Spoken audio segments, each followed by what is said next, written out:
What up, dudes? It's Gaz, and welcome back to the Warframe video. So, VEILBREAKER is finally here. It was released about an hour ago, and yeah, the patch notes are ridiculously long. That's the purpose of today's video, is the patch notes of VEILBREAKER. So if you want all that stuff read over to you, skimmed over it, take a look at it. We're going to show some of the new in-game items as well, like the Protea Deluxe bundle, and, talk about things. Before we get into it, make sure you sub to the channel, make sure to live stream as well. We will be live later tonight with VEILBREAKER, and I'll have lots of VEILBREAKER videos coming out next couple days. Steinek's video and all that. So real quick, if you sign in, Prime Firestorm was nerfed, so they're giving us 20k endo and 500k credits, if you had that. We've got, also, when you sign in, you get a free Forma bundle, 2 Archon Reactors, 2 Archon Catalysts, and of course, for the next 2 weeks, there is a promotion going on where you can get Steinek's, the newest Warframe, for free. This will come from a new Syndicate if you don't get them here, and it seems like a lot of work to get them if you don't get them through here, just saying. And then I'm pretty sure... Does that mean Borrow's here? I guess Borrow might be here. Okay, who cares about that? We're going to go over the patch notes for VEILBREAKER now. And strap in, because this is going to be a long one. There's lots of stuff to read. I hope I don't run out of breath mid-read here, but let's go. And I'm not going to say every little line, because that would just be crazy talk. We're going to go over the stuff that's important, okay? VEILBREAKER is here, and there's going to be a quest. It's going to be a 2.3 gigabyte download on PC, and you'll get the 50th Warframe Steinek's for logging in up until September 21st. Wait about 15-20 minutes after you log in, and it will pop up in your inbox inventory. A note from the dev team: VEILBREAKER was basically rushed out the door a little bit. Like I said, it was a surprise it came out today. They kind of rushed it out. VEILBREAKER was supposed to come out later. VEILBREAKER missions for Call, we're pushing Call's weekly Garrison and Armor missions back to next week to give the team more time to polish the content. In the meantime, we can fully experience the VEILBREAKER intro quest, Archon hunts, and the Archon Shards system with Update 32 VEILBREAKER. So yes, part of the whole loop of this new update is not actually here until next week, guys. A little bit upsetting at this because I actually didn't know how integral it would be to all this stuff when we go over all the loot today. But at the same time, I'm happy it's here. At least we got Steel Path Void Fissures, and I want to wait at all. So thank you very much, DE, for pushing out the update early. There's going to be a new vendor called Chipper, who is going to have Call Cosmetics, new mods, Steinek's parts, and new weapon blueprints. So next week, Call's Garrison will be here, new Syndicate, and they'll have weekly missions where you get, it will auto rank up. This Syndicate auto ranks up with weekly gameplay progress rather than needing standing. Weekly Break Narmer Garrison assignment as Call stuff. You play as Call for these missions coming next week. Now, currently, Archon hunts and shards are available. I'm not sure which color we're on. I think it's supposed to rotate per week. Hopefully it's red. I will find out later tonight on stream. New intro quest for VEILBREAKER. I haven't played it yet. I haven't seen it yet. Probably not going to take very long. Guessing 30-40 minutes. Like I said, next week, those Call missions are coming out. There will be new Soma Chord songs next week. And this is also coming next week, Call's Garrison. So yeah, all this stuff doesn't seem like it's going to be a thing right now. More stuff coming next week, getting extra Archon Shards. Okay, so here's something that's new. There are going to be new Archon Mods. And as you can see right here, Archon Continuity, Archon Stretch, Archon Intensify, Archon Vitality, Archon Flow. Not Umbral mods, Archon mods. And we're going to go over their stats right here. They actually do some pretty cool stuff. Keep in mind, you will not be able to get these until next week, it seems. Unless they randomly drop from the Archon, which I doubt. Alright, Archon Continuity, plus 55% increased ability duration. Also, abilities that inflict a toxin status effect will also apply a corrosive status effect. That doesn't seem very good because corrosive procs are pretty weak nowadays, unless they buffed them today, I didn't check. So, at least it's more duration. I'm probably not going to really use that. Let's see, Toxin procs. That's going to be like Saren's 3, some of the Grendel's abilities, I think. Nothing too special there, but maybe. Archon Stretch, plus 45% increased ability range. Abilities that deal electric damage now restore additional 2 energy over 5 seconds. So probably really good for Volt. Volt's literally in the picture of the mod, so yeah. Good stuff there. This is not a set bonus, by the way, so you just put on this and then you get that effect. Archon Vitality. 440% increased health. Stats effects from abilities that deal heat damage now applied twice. That sounds pretty good. You get to use a mod slot for health, but on Ember, on Gauss, I'm sure I'm thinking of forgetting some other ones. You're gonna do heat damage to them twice. I mean, that just sounds good in general, double damage for heat on abilities. All right, Archon Flow. plus 275% increased energy maximum. Enemies killed by cold damage have a 10% chance to drop an energy orb. Cooldown 10 seconds. Okay, so it says that's for the Warframe. It's a Warframe ability mod. I'm wondering if that cold damage kill thing applies to like weapons, because that would mean I could actually like mod a weapon for cold with this mod on there, and it would give me an increased chance to get energy orbs. Oh, it has a cooldown 10 seconds. Never mind. I almost thought it was good for a second there. Then they had a cooldown for some reason. Alright, moving on. Archon Intensify. So this is competing with Umbral Intensify. Keep that in mind. Plus 30% increased ability strength. That's the same as base Intensify, I believe. Restoring health with abilities grants plus 30% ability strength for 10 seconds. Okay, that's why it's the same as Intensify. So as long as you get a heal from an ability, it's double the stats of normal Intensify. And it's technically stronger than Umbral Intensify too, while it's active. So that's interesting. So you'll get those from the Narmer, whatever that Syndicate guy's called. Okay, so we read that all over. Oh, by the way, note there's currently an issue with some abilities with heal over time triggers with Archon Intensify. Good to know. Call customization coming next week, so you'll be able to customize your call with different armor parts and all that fashion frame for your call. New weekly Archon missions. So this is basically, they're going to explain it right here, but it's basically a higher tier sortie where you're going to get new loot. And we're going to go over that right now. So this Archon sortie is going to be supposed to be pretty hard, according to DE. Only one Archon hunt is available each week, so players can try their hand at completing it solo or tackling with a squad. For every player in your squad, enemies grow in strength, plus 50% health and shields per player.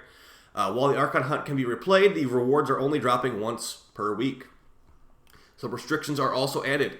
No self-revives. You cannot... It's kind of like an arbitration from what I'm reading right here.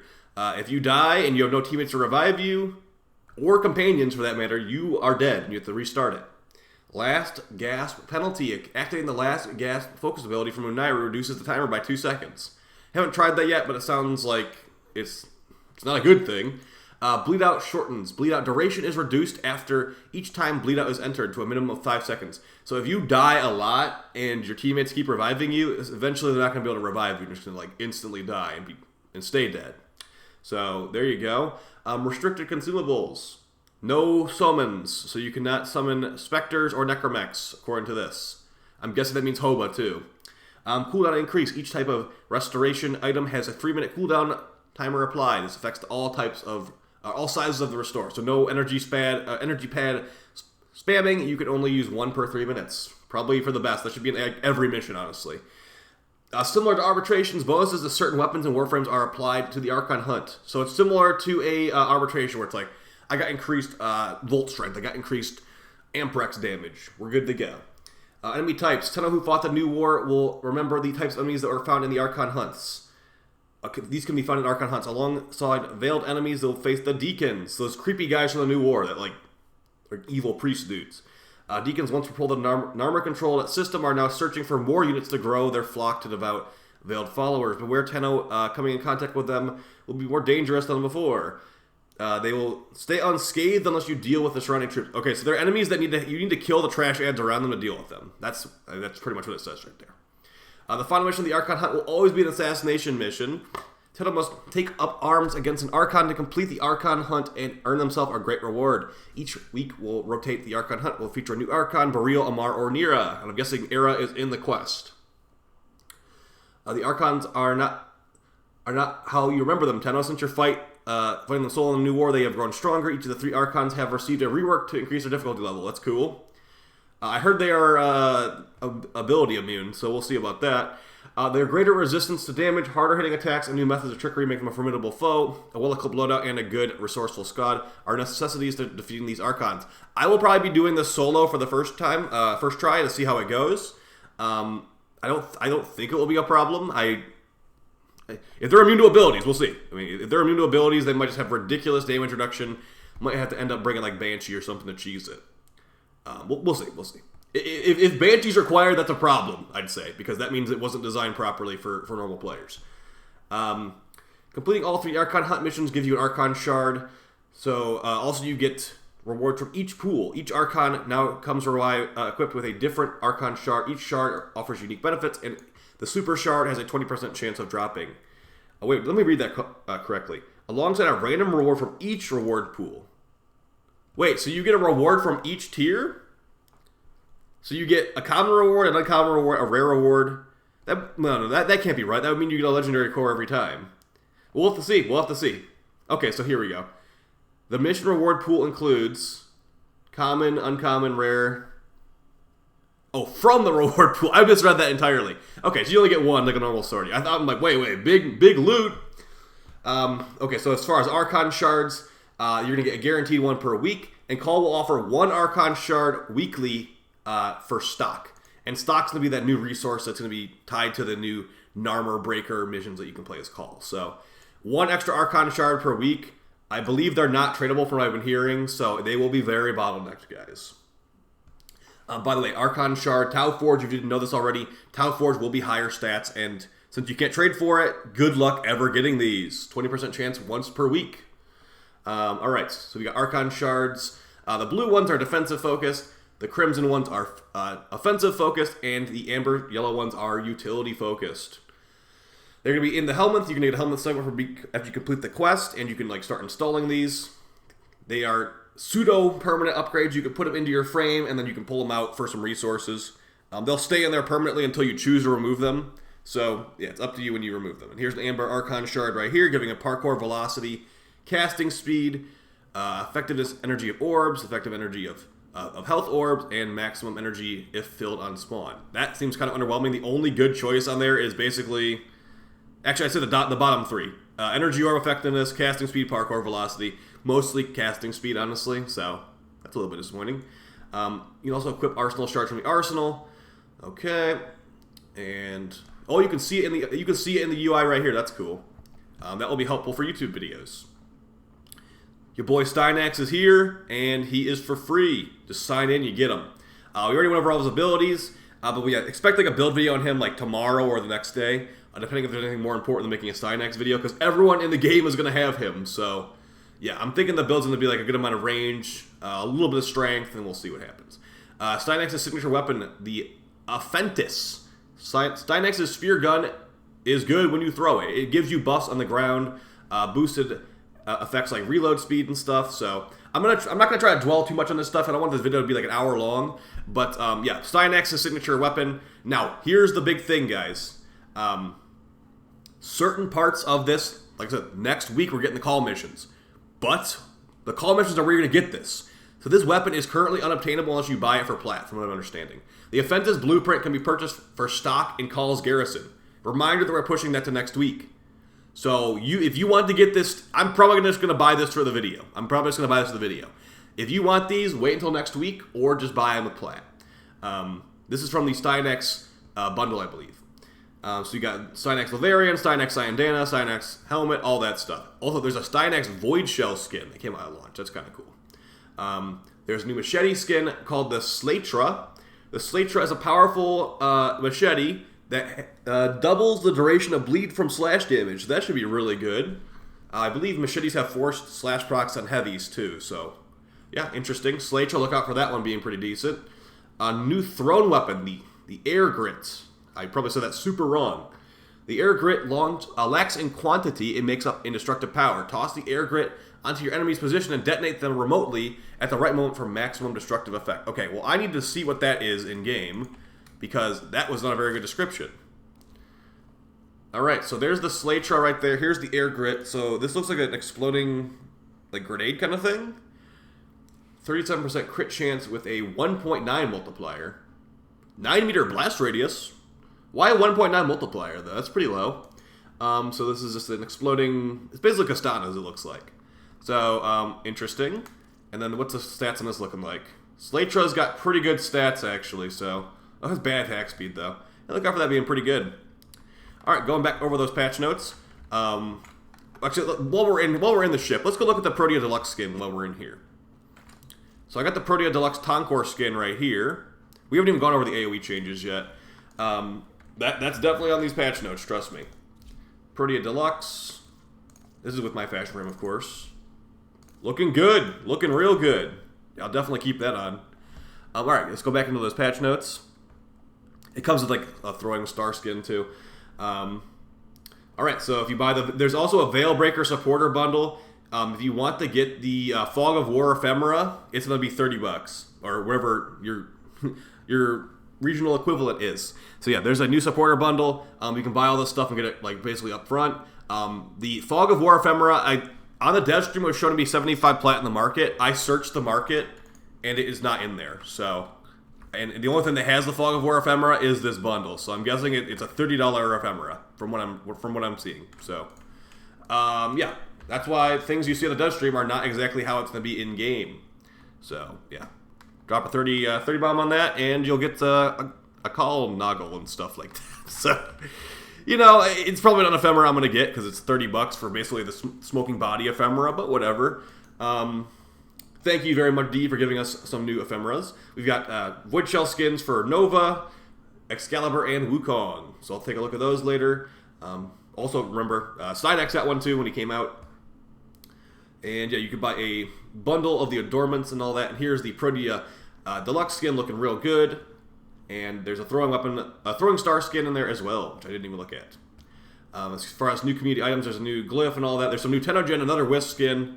Wouldn't be an actual Warframe update without a new Wisp skin. We've got a infested looking Revenant skin, a really awkward looking Octavia, and I think that's Volt over there looking cool. So yeah, if you need another Wisp skin, it's been a couple months since we got a new one, so you know how it is. Some pretty cool new armor pieces from Tenogen. Some pretty cool looking weapon skins and an infested Lyset skin. That's interesting. Alright, quality of life. Here is some stuff right here. Now this is probably the biggest section of the patch notes, so brace yourself. I'm not going to go over every little thing because that would be crazy, but let's go over most of it. Okay, starter buffs to Volt, Excalibur, and Mag. Armor changes, weapon augment, or Warframe augment changes, AoE nerfs and changes, and a lot of other stuff. Let's get in here. So we already went over the compensation when you log in. If you had Prime, so Prime Firestorm, you only got this for one Prime Firestorm, the 20k endo and 500k credits. Because I had like 30 Prime Firestorms for a while. That would have been funny if I got that like times 30, but I didn't. All right, Excalibur Slash Dash is getting buffed to be 100% slash, guaranteeing slash effects. That's pretty good for slash procs. Chaining targeting will move to the next target easily. So that's good. Increase overall speed, so not a huge buff to Excalibur, but a good buff nonetheless. Radial Javelin, remove the cap of enemies hit by Radial Javelin. Enemy caps are such an outdated stat in this game. I don't like that, but at least they removed that. Added guaranteed slash effect of Radial Javelin. Interesting. I wonder if that will be any good. That's pretty much it with Excal, actually. Moving on to Mag. Passive no longer requires you to bullet jump to pull pickups towards her. I wonder how that will work. Pull got massively buffed. Pull now creates a mini vortex when casting, which gathers enemies up in front of Mag.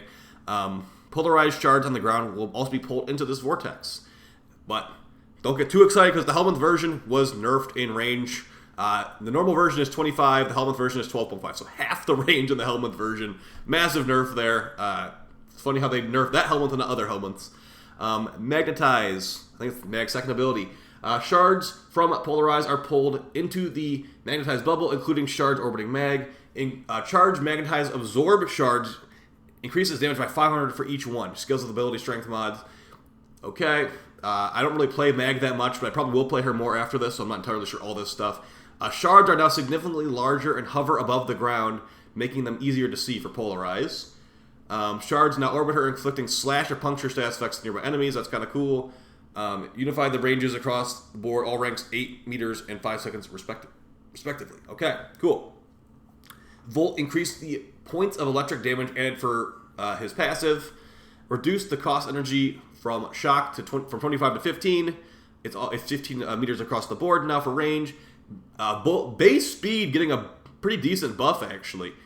Base speed for Volt is going from 50% to 75%.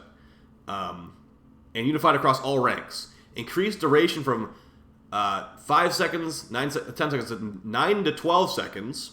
Increased the reload buff from 17.5 to 25. Thank you. Why was it 17.5? What a random number to pick.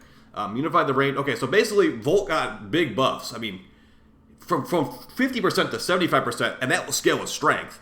And then the reload buff got a nice little, it got basically a 50% buff as well, which will scale with strength. So that's really nice.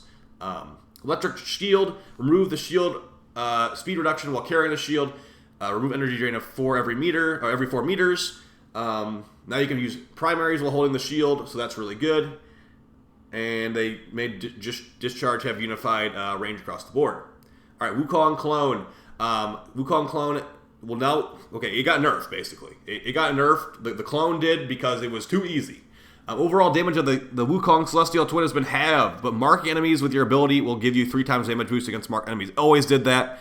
Basically, you're doing half damage with the clone now. That's what that says. Don't worry about the marking thing. Celestial Twin is now vulnerable to self-stagger from its own weapon. So, if you don't have Prime Sure-Footed now your Celestial Clone will get knocked over, making it even worse. So, yeah, if you do have Prime Sure-Footed, it will not get knocked over. So make sure you log in every single day. Wukong and the Celestial Twin now share the same ammo pool. And when we go over ammo pool changes, that might be a big problem, actually.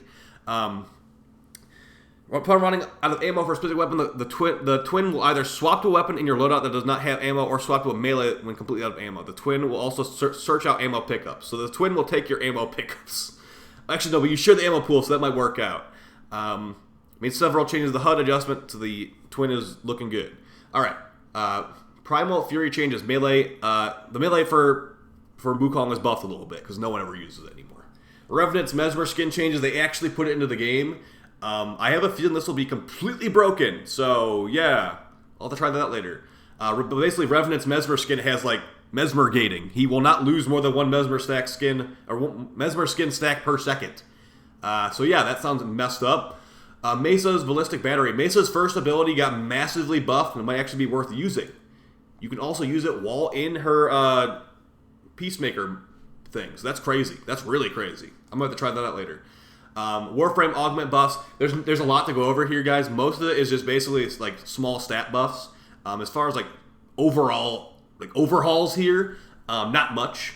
Now, thankfully, some of them have been massively overhauled. Mesa's Staggering Shield is going to be scaling with strength. So the way that one works is if an enemy shoots you, deflects the bullet back, 50% chance to stagger them. That's affected by strength. So if you have 200% strength, it will be 100% stagger, as their example states right here. Interesting.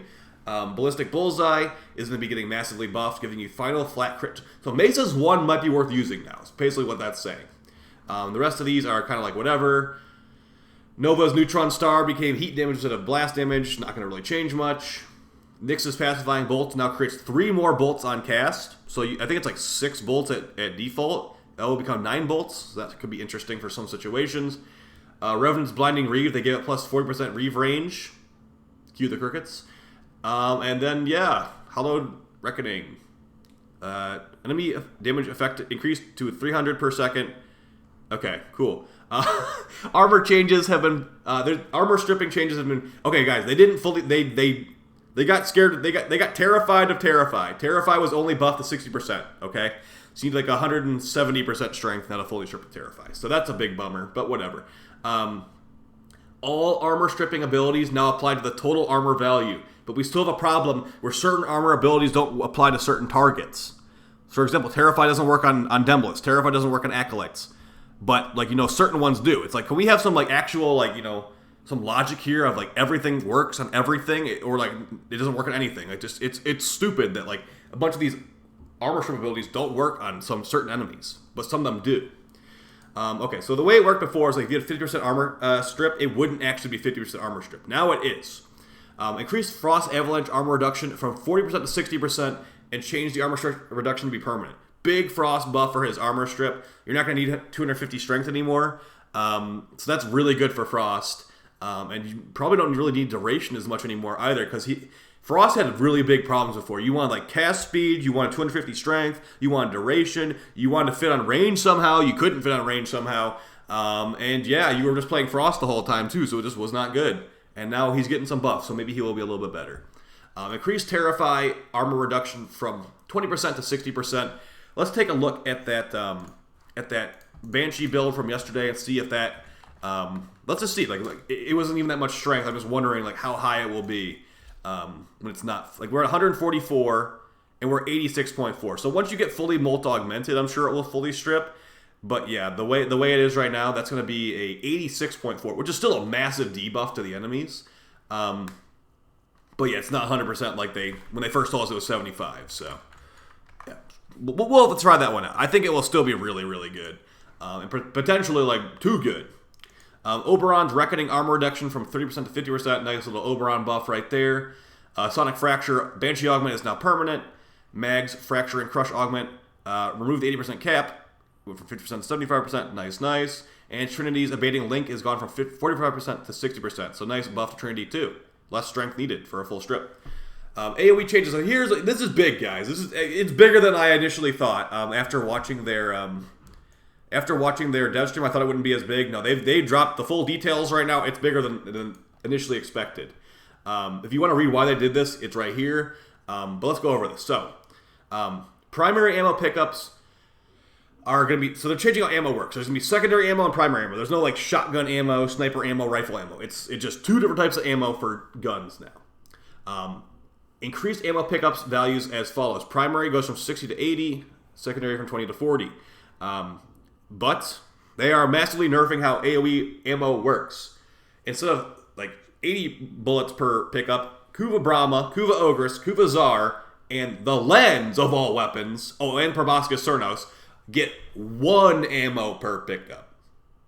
Instead of 80 per pickup, you get 1 bullet per pickup. So I'm not sure how the whole, like, you know, Vigilante Supplies thing's going to go. I'm not sure if you can equip those on there anymore. I haven't looked.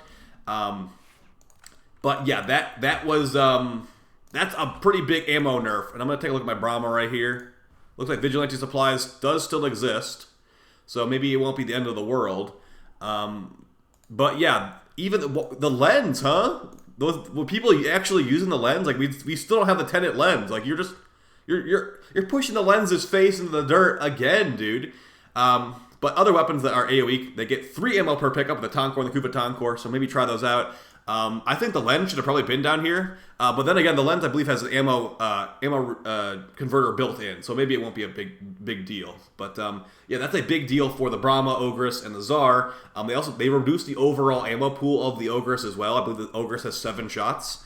So yeah, you're going to want energized munitions, you're going to want, like, dispenser, you're going to want a lot of stuff helping you out with the ammo, because they nerfed it really hard with the ammo. Continuing on, Tenant Envoy gets 4 shots per pickup, so okay. Then all this other stuff, who cares? It's just like, it's telling you how much ammo everything gets per pickup, you know, like, it's not going to really change things. Primary weapons with ammo regen overrides. They are changing how battery weapons work. And they're actually nerfing the Bosmu's regeneration rate per second. Okay. The Bosmu went from 42% energy ammo regeneration per second to 10.5. So a massive nerf. Shedu went from 28 per second to 3.5. A gigantic nerf to the Shedu's ammo regeneration rate. Babonico got cut in half. Okay, so they just, like, completely dumpstered those. I wonder how bad they feel in game now. I'll have to try that out later. As far as secondaries, Angstrom, Prisma, Angstrom, and Coalstar got ammo pickup. See, none of them are as bad. There's no like 1 ammo per pickup like there is up here. So yeah, the secondaries didn't get hit as hard. And remember, you also got Pax Charge for the Spore Laser. So that's infinite ammo right there. If you want to read every little line here, be my guest. There's no real reason to tell you that the Archoplasmor gets 50 ammo, or that it has 50 ammo instead of 48. Like, did you need to know that? 2 more shots? I know that now. I read that, and now I know. And now we know together. Okay. If any of this is, like, actually a big deal, I'm sure I'll talk about it eventually. Kuva Tonkor. Okay. Well, here's something that's a big deal actually. Before I go over this, Kuva Tsar from 15 to 5. So massively. That's like a magazine. Yeah, that's 1 extra magazine of the Tsar. A Kuva Tsar. Kuva Ogress from 30 to 70. Massive nerf there. Kuva Tonkor 60 to 11, probably still usable there. So yeah, massive nerf to the Kuva Tsar ammo. You have, like, basically 1 magazine sitting around. Increase the Riven Sliver drop rate from 1% to 2% from Steel Path Eximus, and from 0.5% to 2% for normal Eximus. Remember, they'd be level 30 or higher to drop these Riven Slivers. Okay, here's the changes to ammo mutation mods. Doesn't seem like anything too major here. They're keeping a close eye on AoE if they need to nerf it more. Keep that in mind. Deployable ammo restores now restore 1 times for small, 2 times for medium, and 3 times for large. So I'm guessing you're gonna get 3 shots per large ammo pad on the Brahma and all that. So we'll have to see about that. Holster speed mods have been changed. They basically removed holster speed as a stat altogether, but they've changed every mod that had holster speed to do something else. So, for example, Vigorous Swap used to give holster speed and damage bonus, but now it just only gives a damage bonus when you swap. If you want to read every little one, go for it. Speed holster, the Aura mod now is like you deal more damage after you swap for 3 seconds. So that's basically, it's like a mini Vigorous Swap Aura mod right there. So yeah, that's pretty good. Increase the AoE of single target to be 3x, or increase the base damage multiplier of headshots from 2x to 3x. The Ignis Wraith no longer has a headshot multiplier. They actually specifically nerfed AoE headshots because of the Ignis Wraith, according to this these notes right here. So yeah, you can still technically get headshots with them, so Deadhead should work. But like as far as like without Deadhead getting increased damage, that's not gonna be a thing anymore. So yeah, we'll see about that. Mod rebalances, they nerfed Prime Firestorm, Prime Fulmination. So yeah, that's smaller AoE explosions in general. Amalgam Furex body count now gives 45% increased fire rate or secondaries instead of 20% blast radius. That's a pretty nice little buff for Mesa right there. They've also buffed Reach mod and Tactical Pump to have increased stats. Not the Prime versions, the normal versions. There's Steel Path Void Fissures now. That's really awesome. Keep an eye out on that. Spear gun changes. Remove the need to manually retrieve your spear gun. It will now reappear in your hand using the reload button. Remove the need to charge your spear gun. I will probably be... I think the Scourge Prime might be really good with these new updates, so I'm going to try that out. Syndicate Pledging is like a lot less annoying. You just click on the Syndicate you want now. This was needed like long ago. I'm really happy about that. Ribbon Capacity System.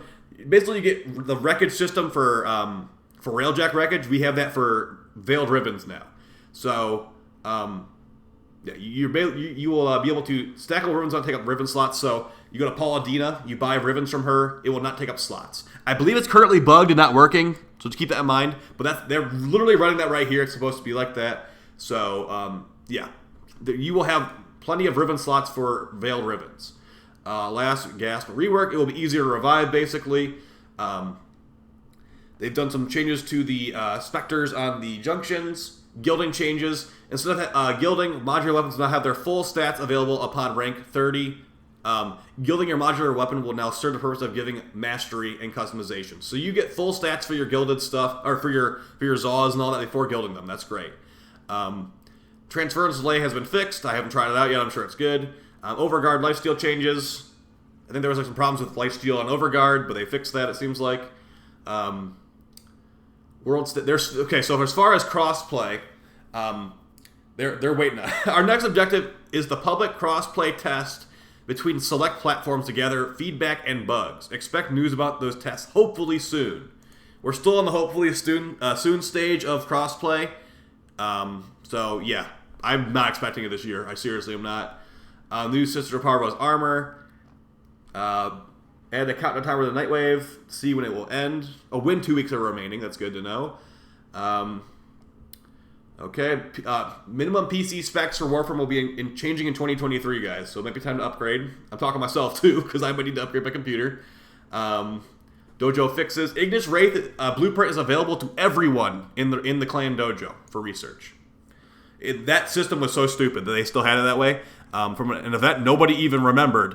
Everyone in the game, clan-wise, even my clan will have the Ignis Wraith blueprint. I'm a solo clan. They never did the event. So there you go. Go to your dojo. You can get the Ignis Wraith blueprint for 15,000 credits. I believe it's in the it's gonna be in the Grenier lab, I'm guessing.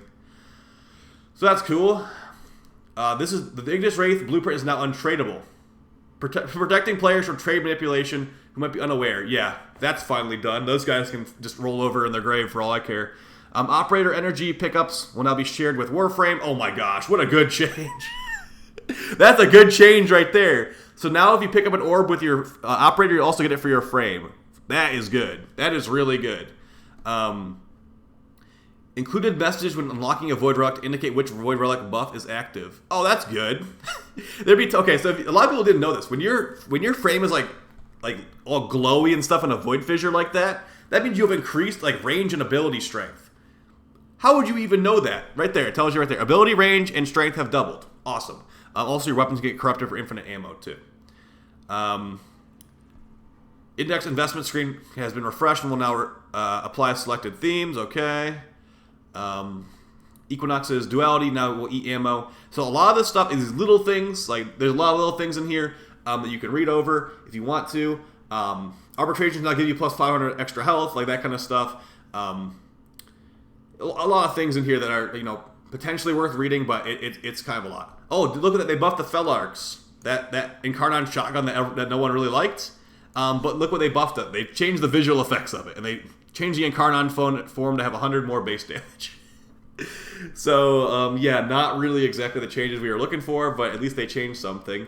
Lots of quality of life stuff here. Now, like, Core Whipclaw will tell you it scales with melee mods and stuff like that. Lots of optimizations here. And lots of fixes. So, I'm not going to read all this stuff. As you can see, it's kind of ridiculous. But, yeah, that's basically going to be the patch notes, guys. I will be streaming all of this stuff live. Oh, by the way, the whole, like, the Grenier ship that you're supposed to get as a landing craft, that's gotten delayed. So we got Styanax and we've got Veilbreaker. So, only one Archon Shard this week. I'm not sure which one it is, but next week we'll be getting one per week from Call, it seems. And here's your Styanax with a reactor built in and everything. Very, very nice. Two polarities innately too, so very nice. Yeah, so next week will be when the update fully comes out, but the update is out today on all platforms, and it's looking pretty good so far, so I'm definitely going to hop in. I'm not sure how much content that will be here, but as someone that farms a lot, I will be doing Steel Path Void Fissures, so that will be cool. Alright guys, I'll see you later on Twitch. Thanks for all the support, and yeah, go have some fun in Veilbreaker. Take it easy. Peace.